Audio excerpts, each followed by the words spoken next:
My favorite paint is golden paint. Right now I'm using the fluid, still very highly pigmented, if I can speak, but if you can see this, I'm going to push this over just a little bit more so you can watch while I'm mixing. They are very fluid, which means I can mix. I want to mix a nice blue-green. So if you love teal, here you go. Look at that. I just kind of made a really pretty blue-green teal color going on here.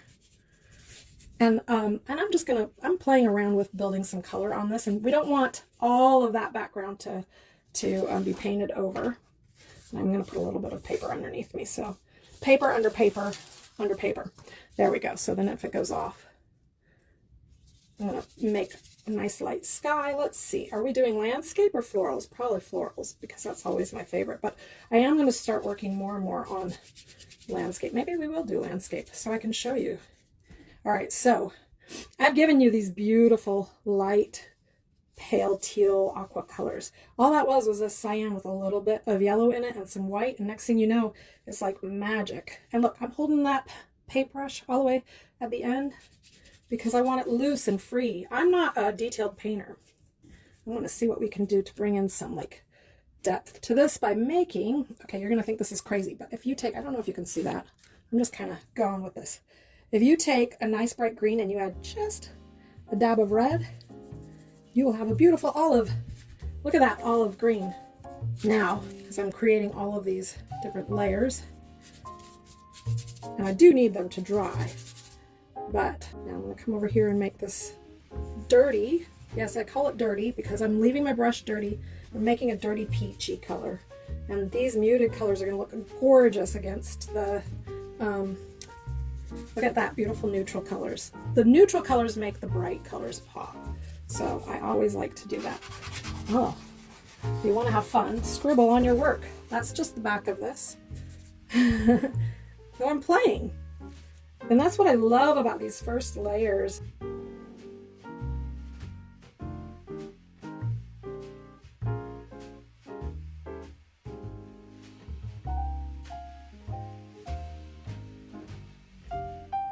And this is how I like to just free up my page, because if you start too tight, you end tight, and then you don't have yourself a nice loose abstract piece.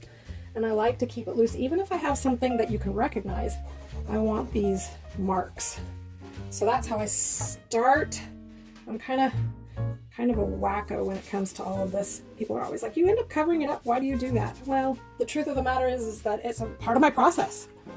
And then it creates more dimension that you can't really see in video or in photographs of my work. But when people purchase my work and they get it to their house, they're like, oh my goodness, this is so different, has so much more layers and depth. Now I'm going to go with some of my favorite colors because we're on camera, so it's always easier for me to come back to my comfort zone, which is pinks and reds and corals. And it's going to be a little difficult because my page is not dry yet. I'm going to make some big flowers. And maybe some more pink. It is kind of grayish. It's okay, because you're going to be able to see what happens when we have a mix and start. Do you see how sloppy I start? If you thought that everything was perfectly planned out when I make my work, then you are so sorely wrong. I have an idea, a general feel after having made hundreds and hundreds of floral paintings, kind of where I want to go with something, color palettes that I want to use, but I don't really pre-plan my work that much. I kind of just go with my intuition. But using your intuition oftentimes happens once you've been practicing a lot. Practice, practice, practice. Make a lot of bad paintings, you guys. I can't even stress that enough. Any of my students will tell you I say it all the time. Just make some bad paintings. Look, I'm looking now. You get to watch this. I'm looking now where my eye dances around. We don't want it all even. We don't want all the same shapes. We just want this like nice mess of whatever it is that's happening. Yes, it's a mess, but it's a beautiful mess, and that's the whole point, is that you start building up. I'm going to wash my brush here. You start building this up. Move that over.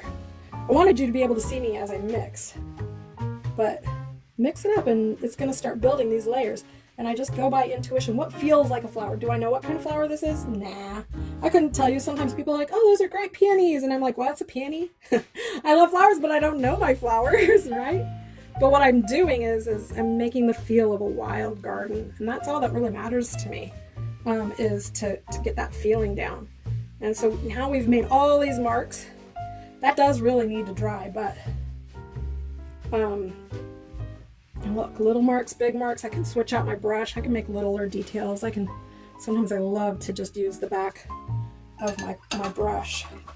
So we've created layers and depths. We can still see these marks here. You can still see some of all of these graphite lines that I started with. We're starting to build the florals.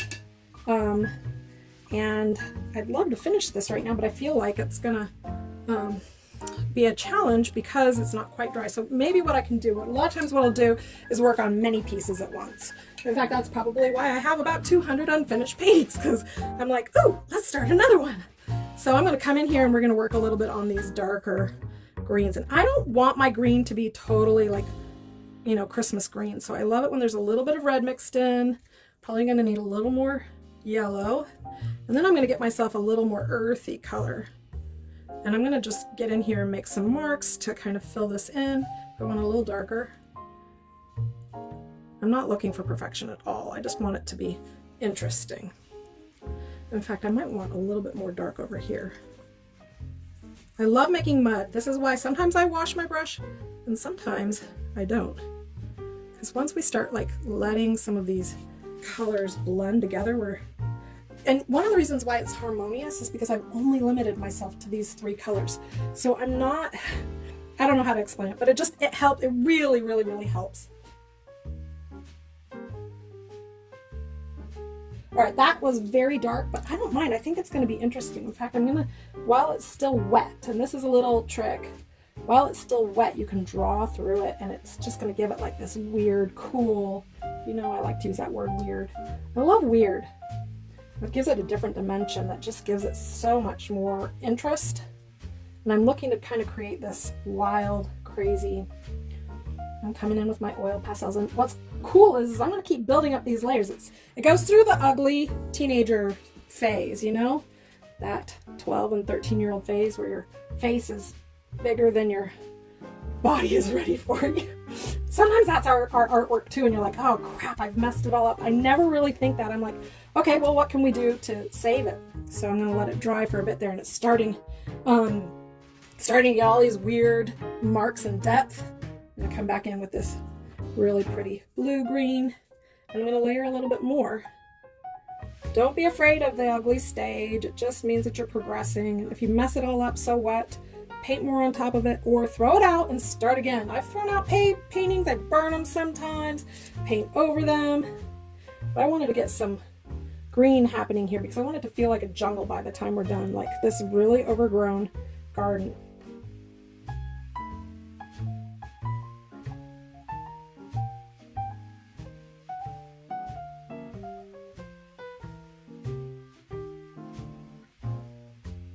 So the marks is oil pastels or Lyra graphite, and then paint. So this needs to dry. So it's getting a little ugly. But once it dries, we can add more layers without worrying so much about the colors mixing. When they're still wet, you're going to mix colors that you weren't planning on mixing. Now we're going to go back in and make those florals really be the main star of this page, because we've made all these like crazy mixed media marks with the green. I know I need more yellow over here, some more of my primary magenta, plenty more white. I'm going to come in here and make a really pretty coral color. Coral you'll get from magenta or any reds and yellows together and white. You get these beautiful peaches and corals. We're going to start layering them. Get a nice, look at how that just pops. And I'm going to leave, when you get those like beautiful serendipitous type marks, leave them. Let that, don't try to control it. Let it happen. This is my method to my madness. I just build up and build up until I get something pretty happening here.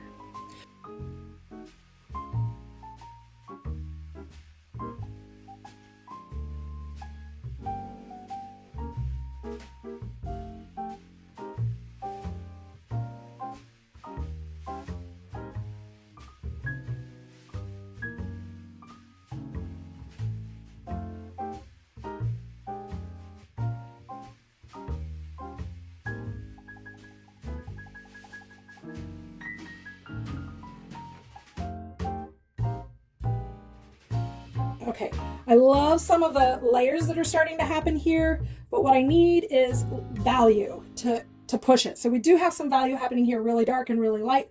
We have a lot of mid-tone range. So I'm gonna clean my brush off, get some bright white, and make a few more pops of pure color, because we have a lot of muted colors on here, which I love. Let's get some more going. Want a little dab there. Get that white. Make some pink.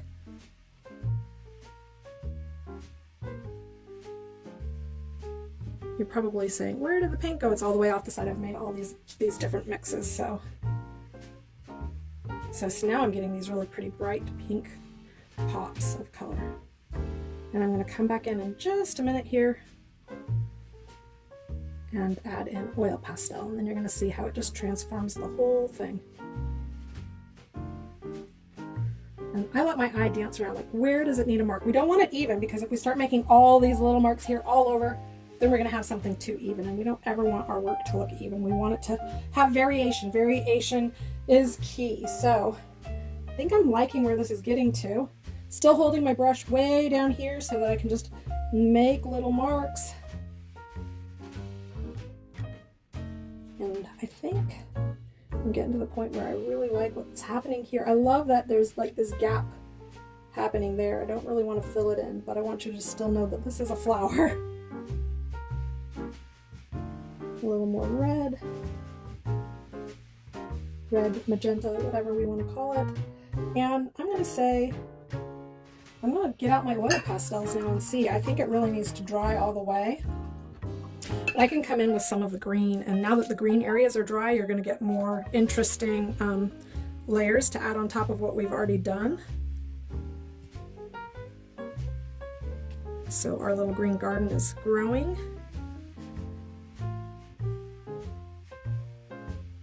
Put in a little pops of these bright green.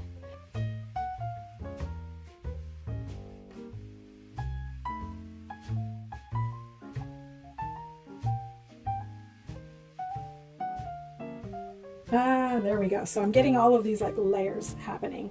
And this has got a lot of like bright, juicy, crazy marks. But I want to show you here, since that's drying.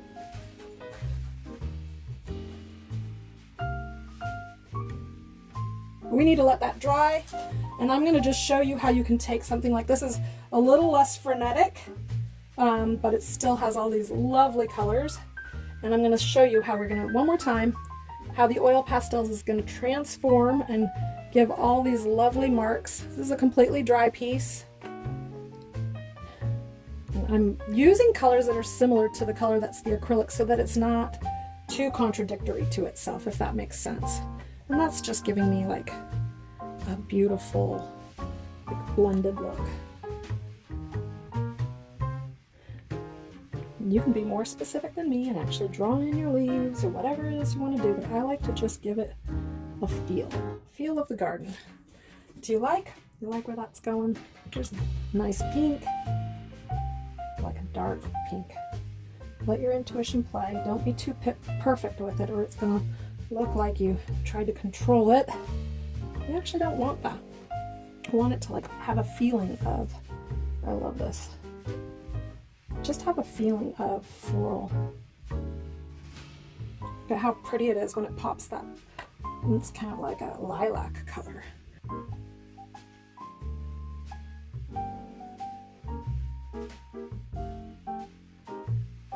This is really pulling this one piece together without having to finish it off with paint, you know? It just changes this feeling, how you can play with it. Oil pastels are amazing. So